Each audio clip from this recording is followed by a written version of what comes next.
We've had some experience with a bacterial infection that is almost always acquired when you're in the hospital, usually when you're in the hospital for a surgery, so you're in the hospital for several days or longer. And C. diff is a bacteria that is present all over hospitals. It's present on tables, it's present on counters, it's present on instruments.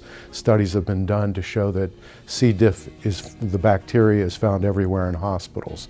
And what we often see is that people that are healthy will not, when they're in a hospital, they will not acquire the C. diff bacteria. However, if you're in a hospital and maybe you're not in the best of health or you're there for an extended period of time for a surgery, you can get C. diff. And typically what happens is that C. diff can be present in your body and yet you will not actually get sick from the C. diff. What often happens is that a person who's in the hospital for a surgery will receive some sort of antibiotic just as a precaution from the doctor to prevent a person from getting a bacterial infection from the surgery.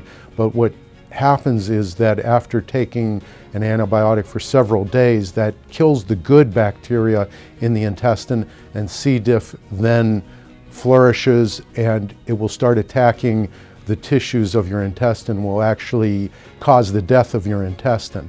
And if it's not properly diagnosed and treated, it will actually kill you. So we've had some experience seeing C. diff not being diagnosed, which is very easy to be diagnosed. Samples are taken from the body, looked at under a microscope in the hospital, and C. diff can then be diagnosed, and the treatment is very simple. Medication will eradicate C. diff and you will be completely cured and healthy. And what we've seen is sometimes a person will show the symptoms of C. diff, but it's not picked up by the doctors and nurses, and then the C. diff is left to grow like crazy. It will kill your intestine and then it will kill you if it's not treated.